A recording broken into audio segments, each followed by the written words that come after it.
De retour avec Nico et Nico pour l'OCC. Les gars, c'était facile. L'OCC, hein, peu de candidats intéressants qui peuvent l'emporter. Hein, c'est des toutes Non, mais c'est petites. nul cette course de toute Ouais. façon. Hein. Ah, Elle est toute petite, elle est courte, aucun intérêt. Vas-y, passe à la CCC. Mais je pense qu'à chaque année, c'est elle qui nous cause le plus de troubles parce que Ah oui. tu sais, c'est une distance qui est ultra compétitive, le 50K. Dans ce cas-ci, c'est rendu un 60, mais tu rejoins à la fois des athlètes de longue distance, de 100K, de 100 miles qui viennent se faire des jambes comme un Jim Wamsley l'année passée, et tu vas chercher ceux qui sont en train justement de monter peut-être les distances ou de faire du 40K, du maratrail. Oh, on va aller faire du 50K et boum, l'OCC, c'est probablement la plus grosse plateforme pour te faire voir comme athlète. Donc, beaucoup de monde qui vont faire l'OCC, ce qui fait qu'on a une start list qui est Je suis en train d'essayer de compter, j'y arrive pas, tellement il y en a. c'est ça, exact. Faut faire des choix. Non, mais c'est un délire.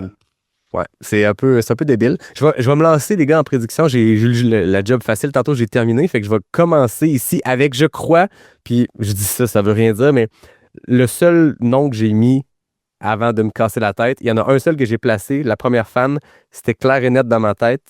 Puis pour le reste, c'est quelqu'un Oui. du pile ou face. Mais pour la première femme, je suis allé avec Tove Alexandersen, la Suédoise, qui explose tout, qui est imbattable. J'ai l'impression qu'elle n'a jamais de mauvaise journée dans les dernières années. C'est complètement débile. Première sur le 42 du Mont-Blanc, le marathon du Mont-Blanc. Première à Zegama. Première au Grand Raid Ventoux, 51 km. Des courses profils différents. Tu sais, je veux dire, Zegama, c'est un peloton complètement débile. Elle ressort gagnante. Après ça, championne du monde l'année passée. Puis pas juste championne du monde format court. Je veux dire, elle a terminé combienième au scratch? Ça avait aucun sens. Son chrono de championne du monde avait aucun sens dans le peloton masculin, puis elle a terminé avec une large avance sur la deuxième femme. C'est une classe à part en ce moment. Par contre, seul mini bémol, mais à date, moi, ça me stresse pas, c'est son baptême d'une course de l'UTMB et son baptême d'une course de 60 kilos. Ouais. Ouais, alors là, Mais Pas elle va te facile. elle va te manger ça, mais alors, la aux face que petits j'ai voulu oignons. faire, c'est exactement la face Elle que va j'ai même faite quand s'asseoir j'ai sur une réalisé, roche, je pense, un moment. premier UTMB, premier 60 kilos. Alors, elle s'en contrefou. Cette fille-là est multiple, mais plus d'une dizaine de fois championne du monde de course d'orientation. Ah, La pression, ça n'existe pas. c'est à un autre niveau. C'est très, très impressionnant, les gars. J'ai couru, avec, avec elle. C'était au marathon du Mont Blanc. Je l'ai filmé. Et t'es là, mais comment c'est possible, en fait, de courir comme ça? Et en fait, il y a même une réflexion de se dire, parce que sur certaines courses comme le marathon du Mont Blanc, les femmes partent avant les gars. Et on a Attends, j'ai comme un trou. Je me demande si elle est pas la première femme à avoir. Si, je pense que c'est le cas. C'est la première femme à être arrivée avant l'arrivée des gars. Ah ouais. C'est-à-dire ils n'ont pas réussi à la rattraper comme c'était de coutume. Ouais. Et elle, en fait, je veux pas parler pour elle, mais de ce que j'ai compris, c'est qu'elle a envie de courir avec les gars, quoi. Enfin, elle a envie de batailler parce qu'elle est toute seule. Elle s'ennuie, quoi. Non, c'est vraiment, elle est sur une autre planète, quoi.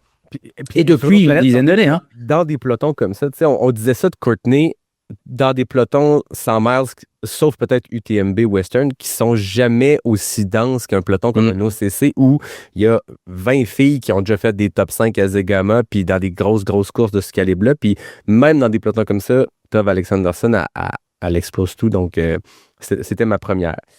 Deuxième, je suis allé avec une fille que j'ai souvent mis là dans ces prédictions-là, Sarah Alonso. Elle a terminé avec la médaille de chocolat en 24 et 25, quatrième place sur l'OCC. Deuxième au Worlds l'année passée, derrière Tove Alexandersen. Troisième sur Zegama en 2026. 11e Cerzinal la semaine passée. Toujours solide à Chamonix, donc Sarah Alonso, numéro 2. Et la troisième, je suis allé avec une que je ne sais pas comment je vais prononcer correctement son troisième nom, mais Ida Amélie Rabsam, Robsam. la Norvégienne, qui était deuxième du marathon du Mont Blanc, une autre qui a terminé dans l'ombre de Tove Alexandersen. Quatrième à Zegama cette année, première à Chianti, 46 kilos, quatrième au Worlds.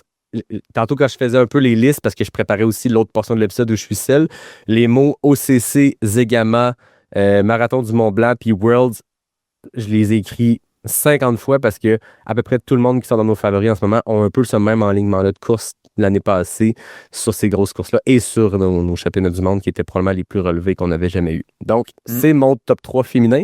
Chez les hommes, je suis allé avec un autre qui va être à son baptême d'une course de l'UTMB. Un champion d'Europe, un champion du monde en 2025, qui est M. Frédéric Tranchant. Donc, deux maîtres de l'orientation, deux champions du monde de course d'orientation qui remportent l'OCC cette année. Donc, Frédéric Tranchant, numéro 1. Et encore là, tu te dis, ça se peut pas que je ne l'ai pas mis premier, mais si les pelotons sont tellement denses, j'ai mis le Suisse Rémi Bonnet, deuxième. Est-ce qu'on a besoin d'introduire Rémi? Ça va copier-coller de ce qu'on dit sur lui depuis 4 ans, mais cette année, parlons juste de cette année, premier au Marathon du Mont-Blanc et 6e à Zegama. Quand même un gars qui a fait 2 DNF sur l'OCC, donc en 21 et en 24. Est-ce que c'est sa bête noire? On en voit de ces coureurs-là à chaque année qui performent extrêmement bien sur Sierzinal, Zegama, ces formats-là typiques course en montagne européenne dans les Alpes, puis qu'à l'UTMB, ça clique pas.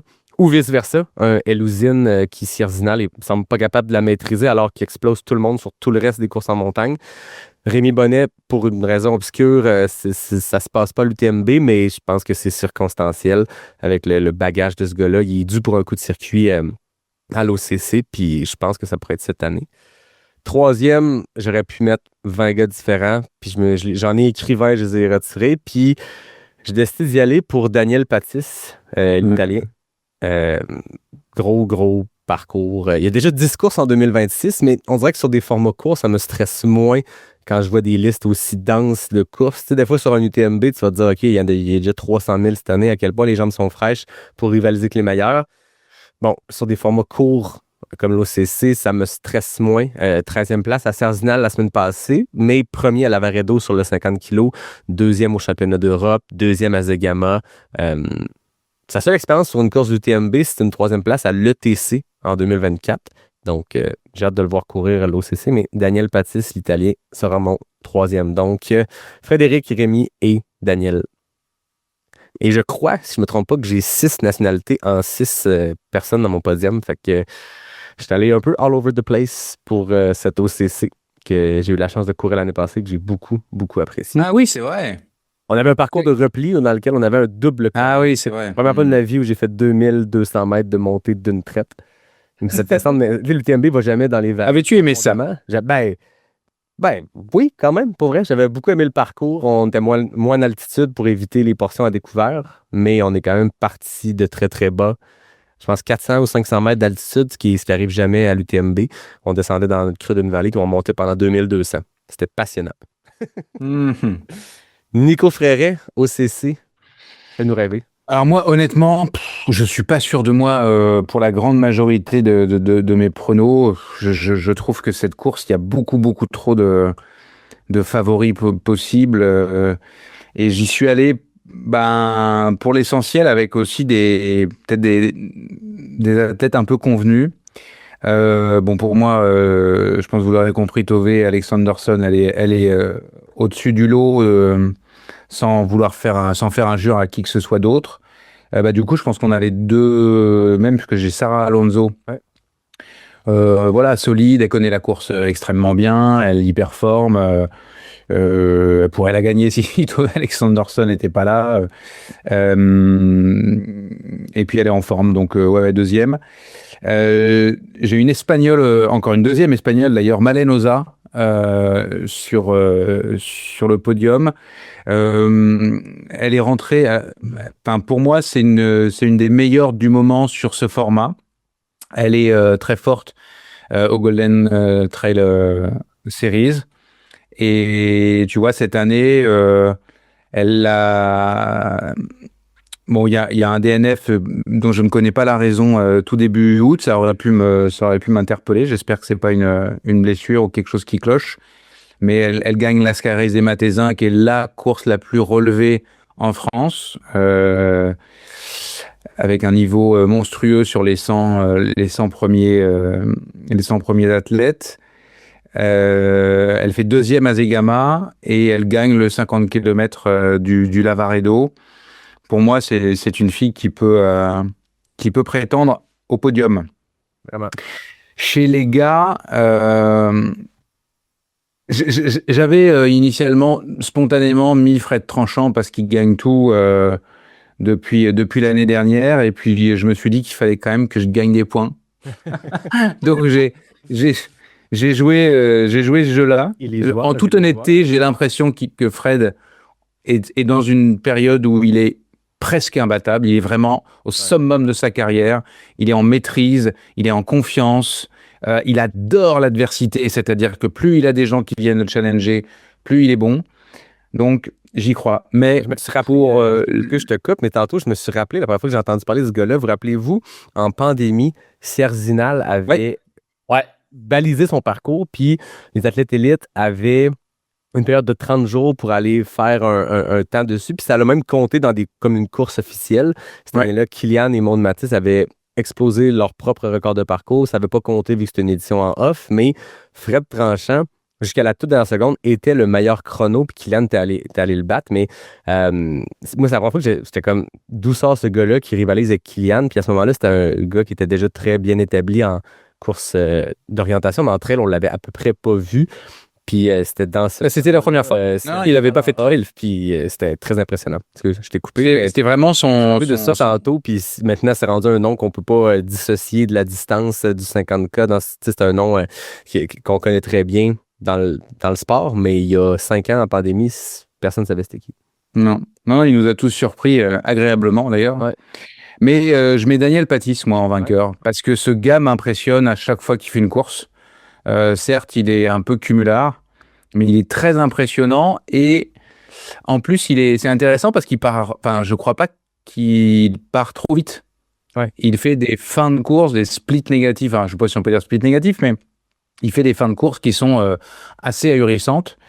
Notamment lorsque ça descend, est-ce que ça court? Et c'est le cas de l'OCC, hein, il y a une belle descente vers Argentière et après c'est descendant, il y a une petite montée mais après c'est descendant puis plat. Moi je pense qu'il a le profil de gagner l'OCC. Wow.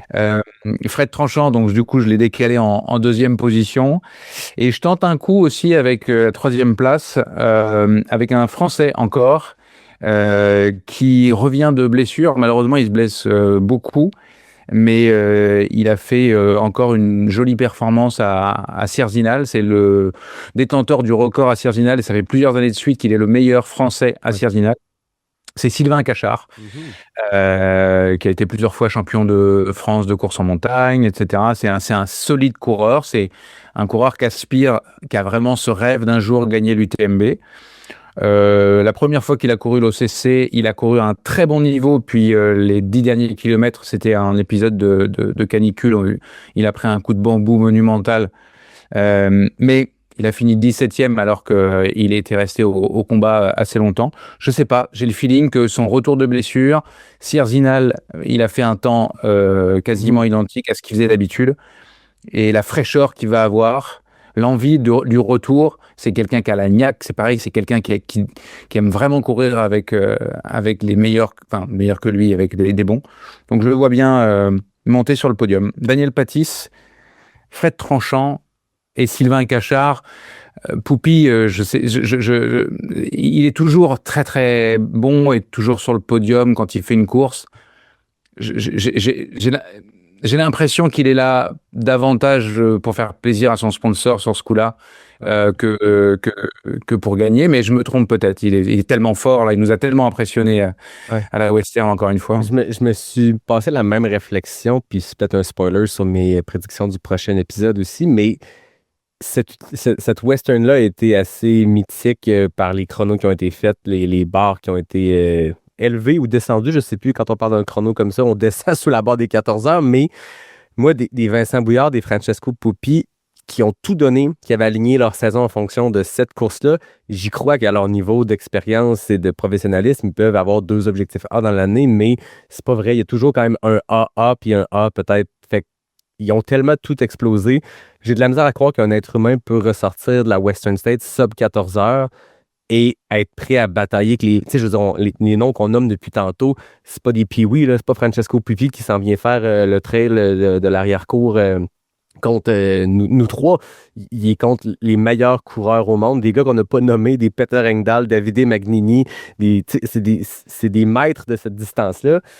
Un gars qui vient de se péter un 100 000 en 13h50, j'ai de la misère à y croire. Puis s'il gagne, je vais être le premier à me dire ce gars-là vient d'avoir la saison de l'année, puis je vais m'excuser, puis il viendra commenter nos publications pour nous dire qu'on n'était pas dans nos prédictions.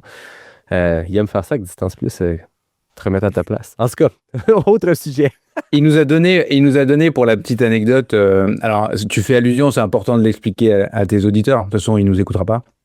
Mais on a fait une publication qui est intéressante puisqu'on était sur place. On a filmé les traversées de la rivière à Rocky et on s'est rendu compte qu'il avait perdu beaucoup de temps. On parle de Pupi, évidemment, de Francesco Pupi dans sa traversée de rivière. Donc on a pris les deux vidéos, on les a mis en parallèle et on a mis un compteur pour se rendre compte à quel point Vincent Bouillard, en l'occurrence, il gagne 30 secondes c'est l'équivalent j'avais calculé à peu près 10% de l'écart à ce moment-là. Il a comblé en 30 secondes 10% de l'écart qu'il avait sur Francesco Pupi qui le devançait. Donc c'était, en termes d'information, nous on fait du journalisme, c'était intéressant. Et c'est vrai qu'il a eu une petite réaction à cette vidéo qui a été beaucoup commentée en disant un peu super sympa de vous foutre de moi. Mais non, on s'était pas du tout moqué et surtout que tout était respectueux. Ceci dit, parce que c'est important de le souligner, ma collègue Chloé Robodeau l'a rencontré tout récemment au Camp Oka pour l'interviewer. Il a été absolument adorable. Ils ont rigolé de cette publication et c'est quelqu'un d'extrêmement charmant. Je le connais pas, mais il a été extrêmement charmant. En tout cas, ma collègue a adoré le moment qu'elle a passé avec lui en interview. Voilà. Ben, c'est bon à savoir. On est là à parler de lui comme si on l'avait écarté tous les deux puis que c'était une évidence, mais là, Nico va nous dire qu'il l'a mis premier. Mais en fait, c'est le karma parce que la dernière fois, on l'a pas mis puis qu'il a fini deuxième. Ouais, c'est ça. Qu'est-ce que je fais? Est-ce que je le mets deuxième ou pas? Mais pour vrai, c'était super dur à faire les prédictions, ça c'est certain. Mais tu sais, les filles, moi, j'ai pas eu trop de difficultés. Je te dis, la première, on le sait. Tu sais, Tove, elle a pas gagné une course, à part une en 2020 où elle a fini 4e. Puis c'était un stage race. Ouais. Tove, c'est sûr que... Ouais, sur le championnat Golden Trail World Series. Exact. Donc, c'est ça. Mais deuxième, moi, j'ai mis Judith. À chaque fois, je la mets dans les prédictions, moi, parce que je l'aime bien. Puis à chaque fois, genre, elle performe toujours, tu sais. Même dans les années où elle est un peu l'année passée pour gagner, là. Ouais. Dès qu'elle arrive dans les courses de l'UTMB, elle est là. Et troisième, j'ai mis Sarah Alonso, moi. OK. Ouais. J'ai mis Sarah. Chez les gars, on l'a dit tout à l'heure, là, tu peux pas... Moi, j'ai toujours du mal à dire que je peux pas mettre Rémi Bonnet premier quand il est là. Ouais. Donc, Rémi est là, c'est sûr, j'ai mis premier. On se rejoint un peu sur le reste. J'ai mis Fred Tranchant aussi deuxième. Là, il est injouable des fois. Et troisième, j'ai mis comme vous l'Italien Patis. OK. Ouais. C'est quand même fou avec les start lists aussi denses qu'on arrive à peu près au même 4 personnes. Un mot quand même sur Rémi Bonnet. Moi, je l'ai pas mis parce que son objectif, l'un de ses gros objectifs de la saison, et c'est chaque année la même chose, c'est de gagner Sierzinal. Ouais. Et il n'y est pas allé. De toute évidence, ça tourne pas trop rond. C'est un peu la raison pour laquelle je me suis... Et en plus, comme tu l'as dit tout à l'heure, Yannick, de DNF par le passé, je me dis, c'est pas sa course, c'est pas son année. Et puis je me trompe peut-être, mais c'est la raison pour laquelle je l'ai mis de côté. Moi, je me suis dit, il va prendre repos juste pour me faire plaisir, puis il va gagner. Ben, jamais. Et là, ça, c'est un choix de peur. C'est-à-dire, je ne le mettrai pas, puis c'est l'année qui va faire le coup de circuit. Merci beaucoup, les gars. C'est ce qui conclut ce premier épisode de 2 sur la Jazette de Geek UTMB. Cette année, Nico, Dan, on a fait la Western en 2 parties, puis ça a été très apprécié par les gens. Je pense que c'est moins intimidant de se lancer dans une run d'avoir un épisode d'1h20, 1h30 plutôt qu'un épisode de 2h50. Donc, on fait pareil pour l'UTMB. On y va avec TDS et OCC aujourd'hui. Et on se retrouve ce vendredi, le 21 août, pour la deuxième partie de cette Jazette de Geek. où on va aborder la CCC et l'UTMB. Merci aux partenaires du podcast, NAC, qui est le partenaire principal, Mox Mocktail, que je buvais aujourd'hui, Café Charlevoix et Noctem. Merci à David Hébert pour le design graphique. Merci à Fred Desroches pour le thème musical. Et à tout le monde, je vous dis à vendredi pour le prochain épisode de Pas sorti du bois, le podcast 100% Trail.